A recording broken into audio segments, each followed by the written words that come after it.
In the heart of Springfield, Missouri, lies a mystery that has baffled investigators for over 2 decades.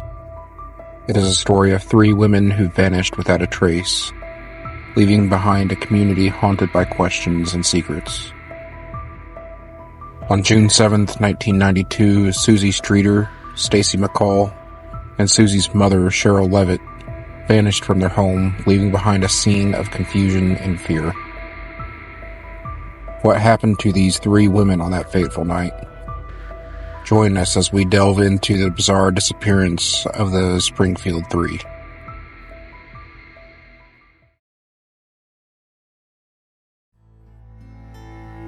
Three friends, Janelle Kirby, Suzie Streeter, and Stacy McCall, all started to celebrate graduation from Kickapoo High School on June 6, 1992. Marking what should have been one of the most exciting times of their lives. This would mark a new milestone in all 3 of their lives, with Suzie already knowing what she wanted to do as an adult, which was take in her mother's footsteps, that of Sherrill Levitt, and become a hairstylist. Stacy had enrolled in Missouri State University. It was also an exciting time for Suzie's mother, Sherrill Levitt, as she had just purchased her dream home in Springfield, Missouri. The trio of friends, Suzie, Stacy, and Janelle, would split up after the graduation ceremony and go spend time alone with their families and celebrate their graduation with them. The plan was to reunite at Janelle Kirby's house and then attend a party with friends later that evening. After the party, the plan was to go to Branson and stay at a hotel in order to go to a water park called Whitewater Water Park the next day. Stacy's mother, Janice, voiced displeasure with the idea of the trio driving to Branson late at night around 10:30 in the evening after the party. Stacy called her mother to inform her that the trio had decided not to make the trip to Branson that night, but would drive to the water park the next day, and that they would be staying at their friend Janelle Kirby's house. After the party wrapped up a little after 11, all 3 friends headed to Janelle Kirby's house, but realized that when they got there, her house was filled with family and friends, and that there was no space for all 3 of them. Janelle decided to stay home while Stacy and Suzie decided to stay at Suzie's house, departing Janelle's house around 2 a.m. Suzie and Stacy informed Janelle that they would call her in the morning to make a plan to travel to Branson, still intending to go to the Whitewater Water Park. It's believed at this point that the 2 girls, Suzie and Stacy, arrived at Suzie's house, home safe. It is also at this point where things take a devious turn. The next morning, as planned, Janelle phoned Sherrill Levitt's house to get a hold of Suzie and Stacy in order to begin their trip to Branson to attend the water park. But there was no answer at the house. Janelle called a few more times and left messages without any return phone calls, believing that they had slept in. Janelle then grabbed her boyfriend and headed towards Suzie's house in order to grab both Suzie and Stacy to head to Branson. Janelle and her boyfriend Mike arrived at Suzie's home around 12:30 p.m. and saw 3 cars parked in the driveway, which belonged to all 3 individuals, Sherrill, Stacy, and Suzie. When they approached the house, they noticed that the globe surrounding the light on the front porch was shattered. Knowing that Sherrill would not like this mess, Janelle's boyfriend Mike cleaned up the glass and put it in the dumpster across the street. The next thing that the couple noticed was that the front door was open. So they let themselves in and called for their friends, including Suzie's mother, Sherrill, but there was no one at home. But what made this more mysterious is that the personal belongings to all 3 women remained in the home, including Sherrill Levitt's cigarettes, which was surprising considering Sherrill was a chain smoker and generally did not leave the house without her cigarettes. Jewelry and things were left in her purse. Her makeup is there. An 18-year-old girl that's very proud about the way she looks, wears her makeup and looks nice, and she doesn't go out just wearing a t-shirt and her underpants. The house showed signs that Suzie and Stacy made it to the house safely, which included both beds belonging to Sherrill and Suzie appearing to have been slept in with an open book next to Sherrill's bed. The television had also been left on but was only showing static, indicating that someone in the house may have been watching the television and was later interrupted, unable to turn off the television. Janelle and Mike would later be greeted by Sherrill Levitt's dog, Cinnamon, who was barking and seemed genuinely scared and agitated. The couple did not notice that there were both Stacy and Suzie's purses outside of Suzie's room neatly lined up. The pair also found Sherrill's purse, which had $900 inside of it. It was at this time that the phone rang inside Suzie and Sherrill's house, and Janelle answered only to be greeted by a man on the other end making lewd and sexual comments to her. Disgusted, Janelle hung up the phone only to have the caller call back one last time before Janelle hung up again. Despite the warning signs that something was amiss, Janelle and her boyfriend Mike assumed that Sherrill had left and that Stacy and Suzie had already left for the water park in Branson. So Janelle and her boyfriend decided to make their way to Branson. As the day continued to progress, Stacy's mother Janice began to call Sherrill's house when Stacy did not check in for the day. But when Janice tried to call the house, there was no answer. With no answer coming from Sherrill Levitt's house or from Stacy that day, Janice decided to go investigate at the house around 7:30 p.m.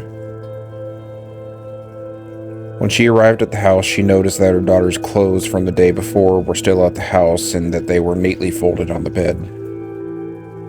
Janice then noticed that there was a message on Sherrill's answering machine. Janice played the message, which was from an unknown male caller that she said seemed suspicious. But as old answering machines used to do, it deleted the message after it was played and it was never recovered when the machine deleted it. While Janice was at Sherrill's house, the unknown male caller who had previously called once again and was answered by Janice. And that caller was making more sexual and lewd comments, making Janice hang up the phone, only to have the caller call for a second time. It was at this point that Janice became extremely concerned for the well-being of all three women and called the police department and reported all three of them missing. Police then made their way into the house and began their investigation, but had learned that around 12 to 18 people had entered the house of Sherrill Levitt's to help clean up the cluttered mess inside of Sherrill's house, thus contaminating the potential evidence that may have been left by the kidnapper. A massive search began for all three women that included over 30 Springfield police officers, an FBI agent, and local residents posting flyers all over town. The FBI is treating the disappearance as a possible kidnapping. One FBI agent has been assigned to work with local police. More than 30 Springfield officers have been assigned to the case. If you could hang some up for us, and we'd make enough. If you'd even be willing to stuff them in the sacks or something, if somebody'd do that.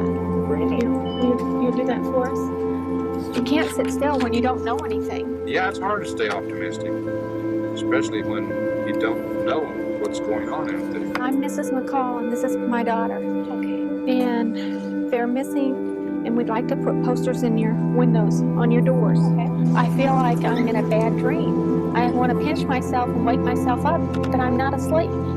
I saw her graduate Saturday night. We were there, and now she's gone. We don't know where. Springfield police say all available personnel have been pulled off other duties and assigned to this case. They followed up on nearly 200 leads so far, but none of them have offered anything concrete. They're now questioning any and all acquaintances. The cops' investigation continued to hit roadblocks and dead ends. And when cops began to lose faith that they would find the Springfield Three, they received a tip from a woman claiming to have seen Suzie Streeter driving an avocado green panel van the morning that the three went missing. Police state that the van was seen roughly 2 miles away from Sherrill Levitt's house, and that the witness had stated Suzie appeared to be terrified and that there was a man yelling behind her, giving her commands, saying such things as, "Keep driving if you know what's good for you." Police believe that this was a credible tip, but unfortunately nothing was able to pan out and they were led to another dead end. Cops had two suspects in mind for the kidnapping of what the police were now calling the Springfield Three. The first came during the search of Sherrill Levitt's house when they found satanic books in Susie's room. These books were crucial because Suzie had been dating what many called a bad boy that had been charged with grave robbing when he and some friends broke into mausoleums in the local area and stole gold teeth from skeletons. It was said that Suzie was so disgusted by this act that she broke up with a boyfriend and had agreed to testify against him in court. At the time, police and the police chief believed that they had sufficient evidence to clear the ex-boyfriend and his friends, but as time went on, police now believe that they may have been hastily cleared and that the boyfriend should not be cleared as a suspect. The next suspect came from a tip in Florida with a potential suspect with the name of Robert Cox. Robert Cox was believed to have been the culprit in a brutal murder of a young woman in Florida, but after his conviction, he was exonerated when there was what the court believed to be a lack of evidence proving that he had committed the crime. Robert Cox continues to this day to be in prison for crimes he committed in Texas. Robert Cox had moved to the Springfield area just 3 weeks before the women went missing in Springfield. Robert Cox even worked at the same dealership that Stacy's father worked at. Cops believe that it is possible that Robert Cox took a liking to Stacy and had followed her to Suzie and Sherrill's house, and then abducted all three of them from there. Cops brought Cox in for questioning and stated that many of the things that Robert Cox had talked about in regards to the case did not add up. But the only problem with the questioning of Robert Cox is that his girlfriend had given him an airtight alibi during the time of the abduction, stating that they were attending church at that time. But as time passes, Robert Cox is once again arrested in Texas for aggravated robbery, and then his girlfriend begins to recant her statement that she had given for an alibi for Robert Cox, stating that she was unsure of where he was the night of the disappearance of the Springfield Three. In an interview, Robert Cox stated that he knows the Springfield Three women are all dead and that he just knows this for a fact. The only thing is that Robert Cox refuses to state how he knows all three women are dead and states that he will only reveal how he knows this after his mother dies. Robert Cox's mother is still alive, and some people believe that this may be just a ploy to get attention and that Robert Cox has no connection to the case of the Springfield Three.